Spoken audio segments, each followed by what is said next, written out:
കൂട്ടുകാരെ, സച്ചിയുടെയും രേവതിയുടെയും പുതിയൊരു upcoming episode റിവ്യൂയിലേക്ക് എല്ലാവർക്കും സ്വാഗതം. അങ്ങനെ നമ്മുടെ വർഷയും രേവതിയും കൂടിയിട്ട് ഒരു സിനിമ കണ്ടുകൊണ്ട് ഇങ്ങനെ ഇരിക്കുകയാണ് കേട്ടോ. ഒരു ഹൊറർ മൂവിയാണ് കാണുന്നത്. അപ്പോൾ അത് കാണുമ്പോഴേക്കും നമ്മുടെ രേവതിക്ക് ഭയങ്കര പേടിയൊക്കെ തോന്നുന്നുണ്ട് കേട്ടോ. അപ്പോൾ ഇങ്ങനെ പേടിച്ചിട്ട് ഓരോ സൗണ്ടൊക്കെ ഉണ്ടാക്കുന്നുണ്ട്. വർഷയാണെങ്കിലും ഭയങ്കര ത്രില്ലടിച്ചിട്ട് ഭയങ്കര ഒച്ചയും ബഹളവും ഒക്കെ ഉണ്ടാക്കുകയാണ് കേട്ടോ. ഈ ഒച്ചയൊക്കെ കേട്ടിട്ട് ചന്ദ്രമതി അങ്ങോട്ടേക്ക് വരുന്നുണ്ട്. എന്താടി, എന്നിട്ട് വർഷയും രേവതിയും കൂടിയാണല്ലോ ഇരിക്കുന്നത്. എന്ന് നമ്മുടെ രേവതിനെ മാത്രമാണ് ഫോക്കസ് ചെയ്തിട്ട് ഇങ്ങനെ വഴക്ക് പറയുന്നത്. എന്താടി നീ കിടന്ന് ഇത്ര അട്ടഹസിക്കാനായിട്ട്? ഇവിടെ എന്താ ഇത്ര പാതിരാത്രിക്ക്? പോയി കിടന്ന് ഉറങ്ങാൻ നോക്ക്, ബാക്കിയുള്ളവർക്ക് ഇവിടെ ഉറങ്ങാൻ വേണ്ടേന്നൊക്കെ ചോദിച്ചിട്ട് രേവതിയോട് വഴക്കുണ്ടാക്കുകയാണ് കേട്ടോ. ഇത് കേട്ടിട്ട് വർഷ പെട്ടെന്ന് ചാടി എഴുന്നേറ്റിട്ട് പറയുന്നുണ്ട്, ആൻറ്റി എന്തറിഞ്ഞിട്ടാണ് ഈ പറയുന്നത്? ഞങ്ങൾ ഇവിടെ ഇരുന്നിട്ടൊരു ഹൊറർ മൂവി കാണുക. അപ്പോൾ രേവതി ചേച്ചി പേടിച്ചിട്ട് അറിയാതെ ഇങ്ങനെ ഒരു സൗണ്ടൊക്കെ ഉണ്ടാക്കിയതല്ലേ, അതിന് ആൻറ്റിക്ക് എന്താ പ്രശ്നം? ആൻറ്റിക്ക് ആൻറ്റിയുടെ റൂമിൽ പോയി കിടന്ന് ഉറങ്ങിയാൽ പോരെന്ന് ചോദിക്കാനേ. അപ്പോഴേക്കും നമ്മുടെ ചന്ദ്രമതി പറയുന്നുണ്ടോ, ഓ പിന്നെ ഒരു സിനിമ കണ്ടെന്ന് പറഞ്ഞിട്ട് ഇത്രയ്ക്ക് അങ്ങോട്ട് പേടിക്കാനുണ്ടോ? പിന്നെ അപ്പോൾ വർഷിക്കുന്നുണ്ട്, അല്ല ആൻറ്റിക്ക് അങ്ങനെ പ്രേതത്തിനെ ഒന്നും പേടിയില്ലേ? ഓ, എന്തിനാ ഈ പ്രേതത്തിനെയൊക്കെ പേടിക്കുന്നത്? അങ്ങനെയൊന്നും ഉള്ളതല്ലല്ലോ. പിന്നെ ഈ വീട്ടിലൊരു കുട്ടി പിശാചുള്ളപ്പോൾ ഈ ചെകുത്താനെയും കണ്ടോണ്ടല്ലേ ഏത് നേരം ഇരിക്കുന്നത്. പിന്നെ ഇതിലും വലിയ ചെകുത്താൻ എവിടുന്ന് വരാനാന്ന് പറഞ്ഞിട്ട് രേവതി ഇങ്ങനെ കാണിക്കാണ് കേട്ടോ. ഇത് കേൾക്കുമ്പോൾ നമ്മുടെ വർഷയ്ക്ക് നല്ല ദേഷ്യം വരുന്നുണ്ട്. എന്നാൽ നമ്മുടെ രേവതി ആണെങ്കിൽ സങ്കടപ്പെട്ടിങ്ങനെ നിൽക്കുകയാണ്. വർഷ ഇപ്പോൾ പറയുന്നുണ്ട്, എന്താ ആൻറ്റി രേവതി ചേച്ചീനെ എന്തൊക്കെയായി പറയുന്നത്? ആ, എന്തു പറയാനാ വർഷേ, നീ കാണുന്നെങ്കിൽ ഇവിടെ ഇരുന്ന് കണ്ടോണം. ഇവിടെ ബാക്കിയുള്ളവരുടെ ഒച്ചയും ബഹളവും ഒന്നും കേൾക്കാനായിട്ട് ഇവിടെ ആർക്കും സമയമില്ല എന്ന് പറഞ്ഞിട്ട് ചന്ദ്രമതി ഇങ്ങനെ പോകാനായിട്ട് തിരിയാണ് കേട്ടോ. അപ്പോഴേക്കും വർഷ ചെയ്യുന്നുണ്ട്, അല്ല ആൻറ്റിക്ക് ഈ പ്രേതത്തിനെ ഒന്നും പേടിയില്ലേ? അതല്ലേ വർഷ പറഞ്ഞേ, ഈ പ്രേതത്തിനെയല്ലേ എപ്പോഴും കണ്ടുകൊണ്ടിരിക്കുന്നത്. ഇതിലും വലിയ പ്രേതത്തിനെയും പേടിയില്ലെന്ന് ചന്ദ്രമതി അങ്ങ് പോയി കിടക്കാനായിട്ട് പോവാണ് കേട്ടോ. എന്നാൽ നമ്മുടെ വർഷയാണെങ്കിൽ രേവതിയോട് പറയുന്നുണ്ട്, രേവതി ചേച്ചി എന്നും ചേച്ചി ഇങ്ങനെ മിണ്ടാതിരിക്കുന്നത് കൊണ്ടല്ലേ ഈ ആൻറ്റി ഇങ്ങനെ കിടന്ന് തലയിൽ കയറി മേയുന്നത്? എന്തെങ്കിലും രണ്ടെണ്ണം അങ്ങ് വായടച്ച് അങ്ങ് പറഞ്ഞു കൊടുത്താൽ അവർ മിണ്ടാതെ പൊക്കോളുകയല്ലെന്ന് ചോദിക്കാൻ. അപ്പോഴേക്ക് രേവതി പറയുന്നുണ്ട്, അതൊന്നും സാരമില്ല വർഷേ, അവർ പ്രായത്തിന് മൂത്തതാ, തന്നെയല്ല സച്ചിയേട്ടൻ്റെ അമ്മയല്ലേന്ന് ഓർത്തിട്ടാ ഞാൻ ക്ഷമിക്കുന്നത്. പിന്നെ വെറുതെ ഒരു വഴട്ടെന്ന് രേവതി പറയാനേ. എന്നാൽ വർഷ പറയുന്നുണ്ട്, രേവതി ചേച്ചി എന്തായാലും ഇതിങ്ങനെ വെറുതെ വിടാനേ ഞാൻ ഉദ്ദേശിച്ചിട്ടില്ല. അവർക്ക് വലിയ പ്രേതത്തിനെ പേടിയൊന്നും ഇല്ലെന്നല്ലേ പറഞ്ഞത്. ഇന്ന് രാത്രിയിലെ നമുക്കൊന്ന് പേടിപ്പിച്ച് നോക്കിയാലോ എന്ന് പറയുന്നുണ്ട്. അപ്പോൾ രേവതി പറയുന്നുണ്ട്, അതെന്തെങ്കിലുമൊക്കെ പ്രശ്നമാവും, പിന്നെ അമ്മ കിടന്ന് വെറുതെ ഒച്ചയിടും, പിന്നെ എന്തെങ്കിലുമൊക്കെ സംഭവിച്ചു പോയാൽ അതും പാടല്ലേ, കൂടെ ചുമ്മാ ഒന്ന് നിന്ന് തന്നാൽ മതിയെന്നേ, വെറുതെ ഒരു ഫണ്ണിന് വേണ്ടിയിട്ട് അവരെ ഒന്ന് പേടിപ്പിക്കാമല്ലോ, അത്ര അഹങ്കാരമായ കൊള്ളത്തില്ലല്ലോ എന്ന് പറഞ്ഞിട്ട് വർഷയാണെങ്കിൽ നമ്മുടെ ചന്ദ്രമതിക്കുള്ള പണി ഒപ്പിക്കുകയാണ് കേട്ടോ. അങ്ങനെ ചന്ദ്രമതി ഉറങ്ങാനായിട്ട് പോയി കിടക്കുന്നുണ്ടെങ്കിലും പ്രേത സിനിമയുടെ കാര്യങ്ങളൊക്കെ വർഷ ചോദിച്ചല്ലോ പേടിയുണ്ടോന്നൊക്കെ, അതൊക്കെ ചിന്തിച്ചിട്ട് ഉറക്കം വരാതെ ഇങ്ങനെ തിരിഞ്ഞു മറിഞ്ഞ് കിടക്കുകയാണ് കേട്ടോ. ഈ സമയം രവിയാണെങ്കിൽ നല്ല ഉറക്കമായിട്ടുണ്ടാവും. ഈ സമയത്തേക്ക് നമ്മുടെ വർഷയാണെങ്കിൽ ഡബ്ബിങ് ആർട്ടിസ്റ്റൊക്കെ ആണല്ലോ, പല പല സൗണ്ടുകളൊക്കെ ഇങ്ങനെ കേൾപ്പിക്കുന്നുണ്ട് കേട്ടോ. നമ്മുടെ ചന്ദ്രമതിയുടെയൊക്കെ റൂമിൻ്റെ അവിടെ പോയി നിന്നിട്ട് ചിലങ്കയുടെ സൗണ്ടും പിന്നെ ഇങ്ങനെ ഓരോ സൗണ്ട് ഇങ്ങനെ മാറ്റിയിട്ടുള്ള പല പല സൗണ്ടുകളൊക്കെ ഇങ്ങനെ കേൾപ്പിക്കുമ്പോഴത്തേനും നമ്മുടെ ചന്ദ്രമതിക്ക് ആകെ അങ്ങ് പേടിച്ച് വിറയ്ക്കുകയാണ്. ഇനി ഇവളുമാർ പറഞ്ഞതുപോലെ വല്ല പ്രേതവും ഉണ്ടാവുമോ? ഞാൻ പേടിയില്ലെന്ന് പറഞ്ഞും പോയല്ലോ, ഇനി ആ പ്രേതം എൻ്റെ അടുത്തേക്കാണോ വരുന്നത്? ഇവിടെ നിന്നാണല്ലോ സൗണ്ട് കേൾക്കുന്നതെന്നൊക്കെ പറഞ്ഞിട്ട് ചന്ദ്രമതി ആണെങ്കിൽ രവീന്ദ്രനെ ഇങ്ങനെ വിളിച്ചെഴുന്നേൽപ്പിക്കുന്നുണ്ട് കേട്ടോ. രവിയേട്ടാ നിങ്ങളൊന്ന് എഴുന്നേറ്റേ എന്ന് പറയുമ്പോഴേക്കും, അതെ എനിക്കൊരു സൗണ്ടൊക്കെ എന്തോ സൗണ്ടൊക്കെ കേൾക്കുന്നെന്ന് പറയുമ്പോൾ രവി പറയുന്നുണ്ട്, ചന്ദ്രേ നീ മിണ്ടാതെ കിടന്നുറങ്ങുന്നുണ്ടോ? പാതിരാത്രി ആയാലും മനുഷ്യനൊന്നും ഉറങ്ങാൻ സമ്മതിക്കില്ല എന്ന് പറഞ്ഞിട്ട് രവിയേട്ടൻ തിരിഞ്ഞു കിടന്ന് ഉറങ്ങുകയാണ്. ഈ സമയം നമ്മുടെ ചന്ദ്രമതിക്കാണെങ്കിൽ തൊണ്ടയൊക്കെ അങ്ങ് വരണ്ട് ഉണങ്ങാൻ തുടങ്ങി കേട്ടോ, ദാഹിച്ചിട്ട്. അങ്ങനെ ചന്ദ്രമതി പതിയെ വെള്ളം കുടിക്കാനായിട്ട് ഇങ്ങനെ കിച്ചണിലേക്ക് ഇറങ്ങി വരികയാണ്. ഈ സമയം നമ്മുടെ വർഷയാണെങ്കിൽ പോയിട്ട് മെയിൻ സ്വിച്ച് അങ്ങ് ഓഫ് ചെയ്യാണ് കേട്ടോ. കറണ്ടും കൂടെ പോയി കഴിയുമ്പോൾ നമ്മുടെ ചന്ദ്രമതി ആകെ അങ്ങ് ഷോക്കാവുകയാണ്. ഈ സമയം സൗണ്ടുകളൊക്കെ ഇങ്ങനെ വർഷ ഉണ്ടാക്കുന്നുണ്ട് കേട്ടോ. അങ്ങനെ പേടിച്ച് വരച്ചിരിക്കുന്ന ചന്ദ്രമതിയെ നോക്കിയിട്ട് വർഷ ഭയങ്കര ചിരിയാണ്. അങ്ങനെ ചന്ദ്രമതി അവിടെ നിന്ന് ഇറങ്ങി തിരിച്ച് വരാൻ സമയമാകുമ്പോഴേക്കും അടുക്കളയിലേക്ക് ഇങ്ങനെ പോകണമല്ലോ, അവിടെ കുറച്ച് എണ്ണ എടുത്ത് അങ്ങ് ഒഴിക്കുകയാണ് കേട്ടോ വർഷ. ആ എണ്ണയിലും കൂടെ തെന്നി നമ്മുടെ ചന്ദ്രമതി പേടിച്ച് നടു അടിച്ചങ്ങ് വീഴുവാണ്. ഈ സൗണ്ടൊക്കെ അപ്പോൾ അമ്മയെ ഓടി പറഞ്ഞേ, പ്രേതം പ്രേതം എന്നെ കൊല്ലുന്നേ എന്ന് പറഞ്ഞിട്ട് ചന്ദ്രമതി കിടന്ന് ഭയങ്കര ഒച്ചത്തിൽ കാറുന്നുണ്ട്. ഈ സൗണ്ടെല്ലാം കേട്ടിട്ട് എല്ലാവരും റൂമിൽ നിന്ന് ഓടി ഇറങ്ങി വരികയാണ് കേട്ടോ. പെട്ടെന്ന് തന്നെ നമ്മുടെ വർഷ പോയിട്ട് മെയിൻ സ്വിച്ച് ഓൺ ആക്കുന്നുണ്ട്. അങ്ങനെ തറയിൽ വീണ് കിടക്കുന്ന ചന്ദ്രമതിനെയാണ് രവി ആദ്യം വരുമ്പോൾ കാണുന്നത്. എന്താ ചന്ദ്ര, എന്താ നിനക്ക് പറ്റിയത്?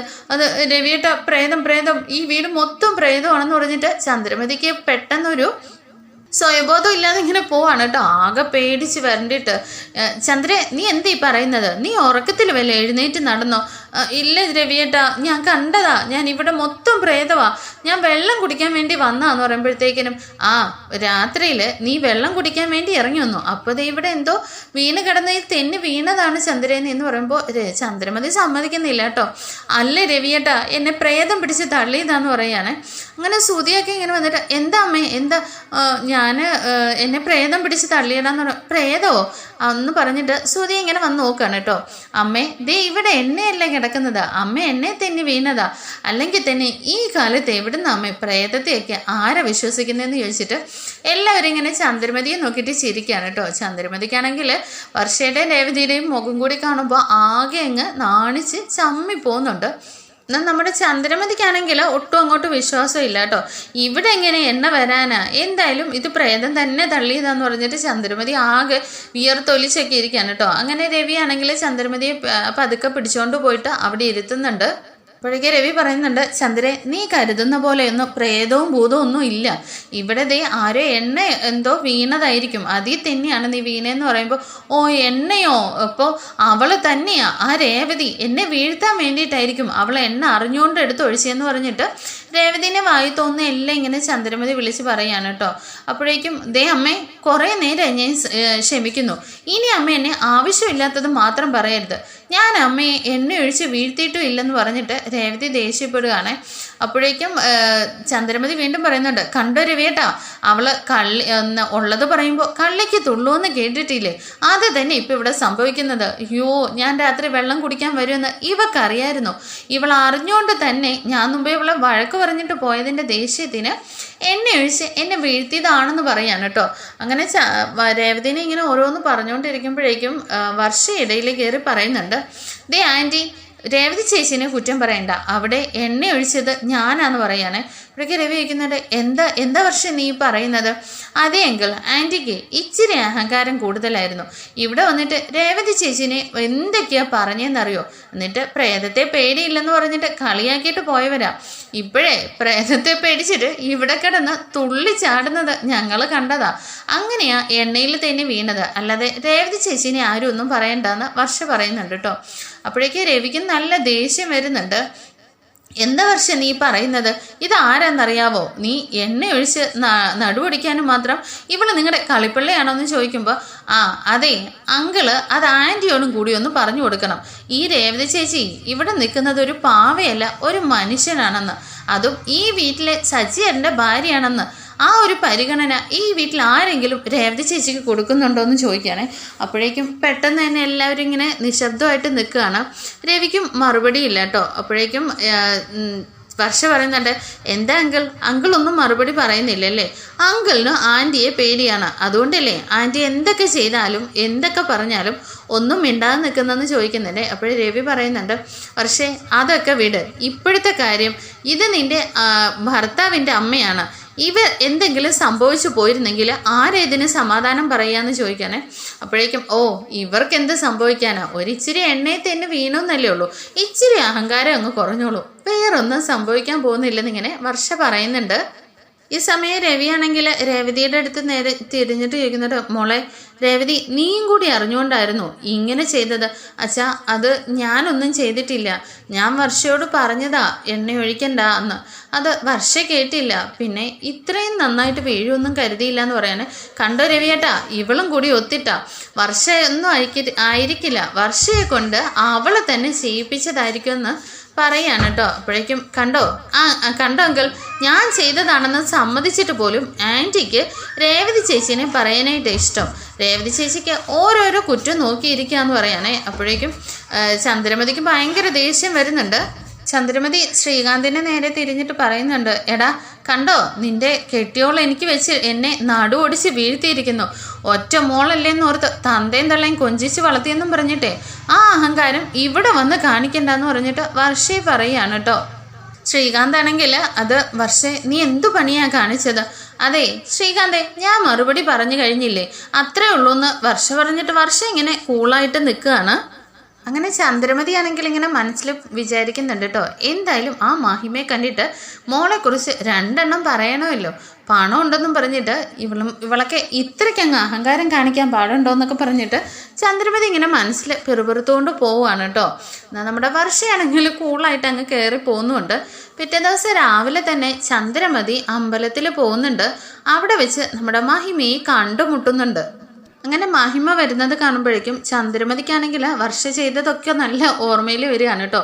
ഭയങ്കര ദേഷ്യത്തോടു കൂടി തിരിഞ്ഞു നിൽക്കുകയാണ്. മഹിമയാണെങ്കിൽ ഒന്നും അറിയാത്ത മട്ടിൽ ഇങ്ങനെ വന്നിട്ട് ചന്ദ്രമതി എന്തെങ്കിലുമൊക്കെ പറഞ്ഞ് സോപ്പ് ഇടണമല്ലോ. അങ്ങനെ ചന്ദ്രമതിയുടെ അടുത്ത് വന്നിട്ട്, ആഹാ ചന്ദ്ര ഇന്ന് നേരത്തെ തന്നെ വന്നോ? ഇന്നെന്താ ഭാമയില്ലേ? എന്താ പ്രത്യേകിച്ച് അമ്പലത്തിലൊക്കെ വന്നേന്നൊക്കെ ഇങ്ങനെ ചോദിക്കുകയാണ്. ചന്ദ്രമതി മറുപടി ഒന്നും പറയുന്നില്ല. അപ്പോൾ മഹിമ ചോദിക്കുന്നുണ്ട്, ഓ അന്ന് ഞാൻ വീട്ടിൽ വന്നതിൻ്റെ പിണക്കം ഇതുവരെ മാറിയില്ലേ? അന്ന് ഞാൻ റൂം പണിയാൻ വേണ്ടി ക്യാഷ് തരാമെന്ന് പറഞ്ഞതല്ലേ? അന്ന് ആ സച്ചിയാണ് വെറുതെ ബഹളം ഉണ്ടാക്കി അത് വാങ്ങിക്കാതിരുന്നത്. എന്തായാലും അതെന്നെ അപമാനിച്ചതിന് തുല്യമായി പോയി. അതെനിക്ക് ഒരുപാട് വിഷമമായി. പിന്നെ ചന്ദ്ര അത് ഓർത്തിട്ടാണോ പരിഭ്രമിച്ച് മിണ്ടാതിരിക്കുന്നതെന്ന് ചോദിക്കാനേ. അപ്പോഴേക്കും ചന്ദ്ര പറയുന്നുണ്ട്, ഏയ് അതൊന്നുമല്ല, അവർ പിണങ്ങോ അടിയുണ്ടാക്കുകയോ ഒക്കെ ചെയ്താലും എനിക്ക് അതിനകത്തൊന്നും പ്രശ്നമില്ലല്ലോ. പിന്നെ ആ സച്ചിയുടെ കാര്യം, അവൻ്റെ കാര്യം എല്ലാവർക്കും അറിയാവുന്നതല്ലേ, അവനെ അങ്ങനെ അങ്ങ് വിട്ടേക്കുവായിപ്പോ എന്ന് പറഞ്ഞിട്ട് ചന്ദ്ര പറയുന്നുണ്ട്, അതെ വേറൊന്നുമല്ല മഹിമേ, ആ നിങ്ങളുടെ വർഷയുണ്ടല്ലോ അവിടെ കാണിച്ചു കൂട്ടുന്നതൊക്കെ കുറച്ച് ഓവറായി പോകുന്നുണ്ടെന്ന് പറയാനേ. അപ്പോഴേക്കും മഹിമയ്ക്ക് എന്താന്ന് മനസ്സിലാവുന്നില്ലല്ലോ.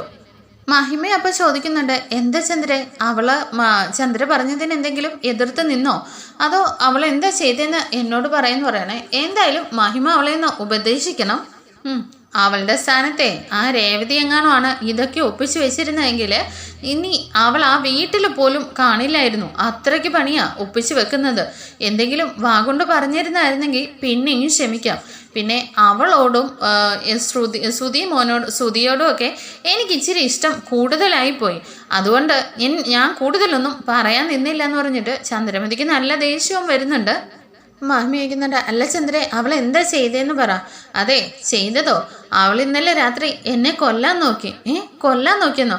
അതെ, നിങ്ങളുടെ മകളില്ലേ പ്രേത സിനിമ കണ്ടുകൊണ്ടിരുന്നപ്പോൾ ഞാനെന്തോ പറഞ്ഞെന്നും പറഞ്ഞിട്ട് ഞാൻ രാത്രി കിടന്നെടുത്ത് വന്നിട്ട് പ്രേത സിനിമയിലെ പോലെ എല്ലാ സൗണ്ടുകളും ഉണ്ടാക്കി എന്നെ പേടിപ്പിച്ചു. ഞാൻ ഇന്നലെ രാത്രി അറ്റാക്ക് വന്ന് ചത്തില്ലെന്നേ ഉള്ളൂ. പിന്നെ അവൾ എന്നെ ഒഴിച്ച് എന്നെ നടു ഒടിച്ചാണ് വീഴ്ത്തിയത്. ഇന്ന് അതേ എൻ്റെ ആരുടെയോ ഭാഗ്യം കൊണ്ടാണ് ഞാനിപ്പോൾ എഴുന്നേറ്റ് ഇങ്ങനെ നിൽക്കുന്നത് പോലെന്ന് പറഞ്ഞിട്ട് ചന്ദ്ര ഭയങ്കര ദേഷ്യത്തിൽ പറയാണ് കേട്ടോ. എന്തായാലും മക്കളെ വളർത്തുമ്പോഴേ ലാളിച്ച് വളർത്തുന്നതൊക്കെ നല്ലതാ, പക്ഷേ ആ ലാളനയ്ക്ക് അതിര് കവിഞ്ഞു പോകുന്നുണ്ടെന്ന് പറഞ്ഞിട്ട് ചന്ദ്രമതി പറയുന്നുണ്ട്, മഹിമേ എന്തായാലും മക്കളെ വളർത്തിയപ്പോഴേ കുറച്ച് കാര്യങ്ങളൊക്കെ പറഞ്ഞു കൊടുത്ത് തന്നെ വളർത്തണമായിരുന്നു. എന്തായാലും ഞാൻ അവളുടെ ഭർത്താവിൻ്റെ അമ്മയാണ്. ആ ഒരു ബഹുമാനവും സ്നേഹവും ഒക്കെ എനിക്കൊന്ന് തരാൻ വേണ്ടിയിട്ട് മഹിമയൊന്നും പറഞ്ഞു കൊടുക്കണം. പിന്നെ ഇന്നലെ അവളെന്നെ കൊല്ലാനാണ് നോക്കിയത്. ഇന്ന് ഞാൻ ജീവനോട് ഇരിക്കുമെന്ന് പോലും ഞാൻ വിചാരിച്ചില്ല എന്ന് പറയാനേ. അപ്പോഴേക്കും മഹിമ ചോദിക്കുന്നുണ്ട്, അയ്യോ എന്തൊക്കെയാ പറയുന്നത്? അവൾ അങ്ങനെയൊക്കെ ചെയ്തോ? എന്ത് ചെയ്യാനാ, അവളുടെ കുട്ടിക്കളി ഇതുവരെ മാറിയിട്ടില്ല. കുട്ടിക്കാലം തൊട്ട് അവൾക്ക് ആരോടെങ്കിലും ഒരു ദേഷ്യം തോന്നിയിട്ടുണ്ടെങ്കിൽ അവളതിനെ എന്തെങ്കിലും തക്കതായിട്ട് ചെയ്യാതെ മാറില്ല. പിന്നെ അത് കഴിയുമ്പോൾ അവളുടെ മനസ്സിൽ ഒന്നും കാണുകയില്ല. എന്തായാലും ചന്ദ്ര ഇതൊന്നും മനസ്സിൽ വെക്കില്ല കേട്ടോ. ഞാൻ അവളെ വിളിച്ചിട്ട് നന്നായിട്ടൊന്ന് ഉപദേശിച്ചോളാം എന്ന് പറയുമ്പോഴേക്കും ചന്ദ്ര പറയുന്നുണ്ട്, ആ സാരമില്ല, ഞാൻ മഹിമയോട് പറഞ്ഞെന്നേ ഉള്ളൂ. എനിക്ക് വർഷയോട് എന്നും സ്നേഹം തന്നെയുള്ളത്. പിന്നെ അത് വർഷയുടെ മാത്രം കുറ്റമല്ല. അവിടെ ഒരുത്തിയുണ്ടല്ലോ രേവതി, അവളുടെ കൂടെ കൂടിയിട്ടാ വർഷ ഇങ്ങനെയൊക്കെ ചെയ്യുന്നതെന്ന് എനിക്കറിയാം മഹിമേ. ഇപ്പോൾ അവളാണ് അവൾക്ക് വലുതെല്ലാം. രേവതി രേവതി എന്നും പറഞ്ഞിട്ടാണ് അവൾ എന്നോട് വെറുതെ വഴക്കിന് വരുന്നത്. എന്തായാലും മഹിമയെ അവളോടൊന്ന് പറഞ്ഞു വെച്ചേക്കണം എന്ന് പറഞ്ഞിട്ട് ചന്ദ്രമതി എങ്ങനെ സൂപ്പിട്ടിട്ട്, അയ്യോ ഞാൻ പൈസ തരാം ചന്ദ്രയ്ക്ക് ആശുപത്രി പോകണമെങ്കിൽ എന്ന് പറഞ്ഞിട്ട് നോട്ടുകെട്ടൊക്കെ എടുക്കുകയാണ് കേട്ടോ. എന്നാൽ ചന്ദ്രമതി പെട്ടെന്ന് തന്നെ അതിങ്ങനെ അയ്യോ വേണ്ടായിരുന്നു എന്ന് പറയുമ്പോഴേക്കും എന്നാൽ ശരി, വേണ്ടെങ്കിൽ ചന്ദ്രയ്ക്ക് വേദനയൊന്നും ഇല്ലായിരിക്കുമല്ലേ എന്ന് പറഞ്ഞിട്ട് ആ ക്യാഷ് ഇങ്ങനെ മഹിമ തിരിച്ചങ്ങ് വെക്കുകയാണ് കേട്ടോ. അങ്ങനെ എന്നാൽ നമ്മുടെ ചന്ദ്രയ്ക്ക് അതൊന്ന് കിട്ടിയാൽ കൊള്ളാവുന്നുണ്ടായിരുന്നു. അപ്പോഴേക്കും പിന്നീട് അങ്ങ് വർഷയോട് ഭയങ്കര സ്നേഹത്തോടു കൂടിയാണ് കേട്ടോ വർഷയോടെ കാര്യങ്ങളൊക്കെ സംസാരിക്കുന്നത്. അതിനുശേഷമായിട്ട് നമ്മുടെ മഹിമയാണെങ്കിൽ വർഷയെ കോൾ ചെയ്യുന്നുണ്ട് കേട്ടോ.